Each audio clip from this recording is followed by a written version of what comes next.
कल्पना कीजिए, एक ऐसा शिकारी जो आज से हजारों साल पहले धरती पर राज करता था, इतना ताकतवर कि उसका एक झपट्टा बड़े से बड़े शिकार को जमीन पर गिरा देता था।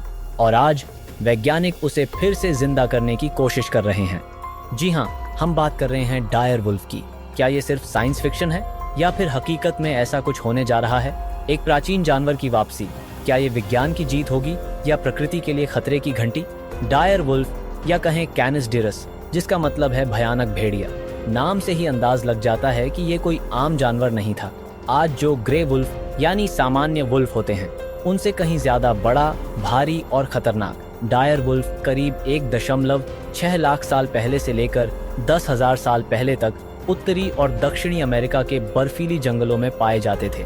ये शिकारी जानवर 5 फीट लंबे और 7 से 90 किलो वजन के होते थे, मतलब एक इंसान से भी भारी। उनकी खासियत थी उनके शक्तिशाली जबड़े और समूह में शिकार करने की आदत। वैज्ञानिक मानते हैं कि ये बड़े जानवरों को झुंड में घेर कर शिकार करते थे, जैसे कि भैंस, घोड़े और यहाँ तक कि छोटी उम्र के विशाल भी। आज तक डायर वुल्फ्स के हजारों फॉसिल अमेरिका में पाए जा चुके हैं, खासकर लाब्रेटार पिट्स, लॉस एंजल्स में। वहाँ शाखाओं की सांख्य में इनके अवशेष मिले हैं, जिनकी जीवन शैली के बारे में काफी जानकारी मिली। आगे जानेंगे कि कैसे प्रकृति ने इस राजा को मात दी और कैसी उसकी कहानी खत्म नहीं हुई, बल्कि अब फिर से शुरू होने जा रही है। डायर वुल्फ के इतने प्रचंड होने के बावजूद उनका अंत हो गया, लेकिन कैसे? जब हम उनके विलुप्ति के कारण देखते हैं तो एक साफ तस्वीर सामने आती है। 10,000 साल पहले पृथ्वी में एक बड़े जलवायु बदलाव आए, प्लेस्टोसिन युग का अंत हुआ और एक नया युग, होलोसीन की शुरुआत। तापमान बढ़ने लगा, बर्फ पिघलने लगी और पूरा पर्यावरण ही बदल गया। इनके साथ ही कई बड़े शिकार प्रजातियां भी गायब होने लगी, जैसे मैमथ, मास्टरडॉन और प्राचीन घोड़े। जब शिकार ही कम होने लगे तो भयानक भेड़ियों के लिए जीना मुश्किल हो गया। और इसी दौरान एक और प्रजाति उभर कर सामने आए, हम इंसान। इंसानों ने भी भयानक भेड़ियों के भोजन स्रोतों को प्रतिस्पर्धा की। कुछ विज्ञानियों का मानना है कि इंसानों का शिकार करना और निवास स्थान को नष्ट करना ने भी इनके लुप्त होने में भारी योगदान दिया।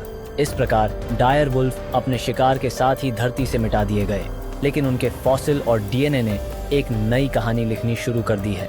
2010 के बाद विज्ञान ने एक बड़ा मोड़ लिया, जब वैज्ञानिकों ने डायर वुल्फ्स के फॉसिल से डीएनए निकाला। पहले माना जाता था कि ये ग्रे वुल्फ्स के ही एक पूर्वज हैं, लेकिन जेनेटिक टेस्टिंग ने सब कुछ बदल दिया। 2021 में एक सफल अध्ययन ने खुलासा किया कि डायर वुल्फ्स वास्तव में ग्रे वुल्फ्स के लिए उपयुक्त नहीं, बल्कि एक अलग ही जेनेटिक शाखा से संबंधित हैं। यानी ये एक पूरी तरह से अलग प्रजाति है। वैज्ञानिकों के बारे में भयानक भेड़ियों और भूरे भेड़ियों का विकास करीब 5 मिलियन साल पहले अलग हो गया था। इसका मतलब ये एक अलग भेड़िया है, जेनेटिक तौर पर भी और व्यवहार में भी। ये खोज सिर्फ एक वैज्ञानिक तथ्य नहीं थी, ये एक नई संभावना थी। अगर डीएनए मिल गया है तो क्या हम इन्हें वापस ला सकते हैं? इसी सवाल ने एक नए वैज्ञानिक सपने को जन्म दिया, विलुप्ति। और यहीं से शुरू होती है भयानक भेड़िया की वापसी की कहानी। डायर वुल्फ का डीएनए मिल गया है, लेकिन क्या उसे जिंदा करना संभव है? यहीं से शुरू होती है एक कंट्रोवर्शियल और आकर्षक विज्ञान, जिसका नाम है डी एक्सटिंक्शन। विलुप्त होने का मतलब है किसी लुप्तप्राय जाति को फिर से जीवित बनाना, डीएनए, क्लोनिंग और जीन एडिटिंग के माध्यम से। एक तरह से प्रकृति के चक्र को उल्टा करना। इस फील्ड में कुछ नाम बहुत आगे हैं, जैसे हार्वर्ड के डॉक्टर जॉर्ज चर्च, जो वूली मैमथ को जिंदा करने के प्रोजेक्ट पर काम कर रहे हैं। अब वही तकनीक डायर वुल्फ के लिए भी सोची जा रही है। वैज्ञानिक आधुनिक भेड़ियों या कुत्तों के एम्ब्रोस को एडिट करके उनमें भयानक भेड़ियों के जीन डालने की सोच रहे हैं। पर दिक्कत ये है, हमारे पास सख्त भेड़ियों का शुद्ध डीएनए नहीं है, बल्कि खंडित जीनोम है। तो ये पूरी प्रक्रिया जेनेटिक रिकंस्ट्रक्शन का खेल बन जाती है, जैसे एक पुरानी पेंटिंग को टुकड़ों से वापस बनाना। पूरा का पूरा डायर वुल्फ बनाना मुश्किल है, लेकिन एक न्यू डायर वुल्फ, एक हाइब्रिड फॉर्म बनाया जा सकता है। मगर ये सिर्फ विज्ञान का सवाल नहीं है, ये नैतिकता का भी मुद्दा है। क्या हमें विलुप्त होती प्रजातियों को वापस लाना चाहिए?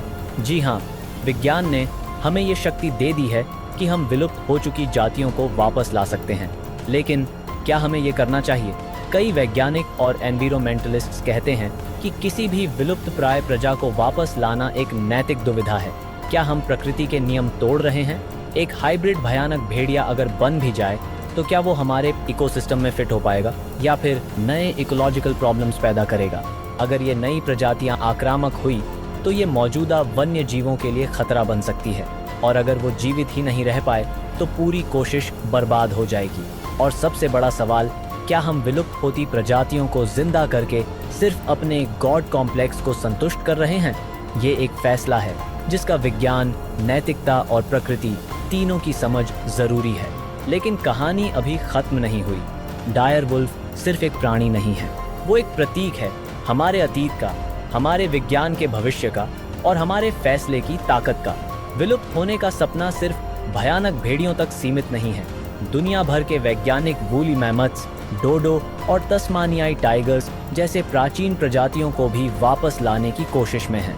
अगर ये प्रजातियां कभी वापस आईं तो वो दुनिया किस रूप में होगी? क्या हम इन्हें जंगलों में छोड़ेंगे?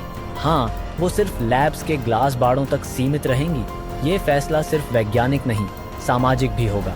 हमें तय करना होगा कि हम किस दिशा में जाना चाहते हैं। डायर वुल्फ हो सकते हैं एक दिन फिर से धरती पर दौड़ते नजर आएं, लेकिन तब तक उनकी कहानी हमें ये याद दिलाती रहेगी कि विज्ञान में संभावनाएं अनंत हैं।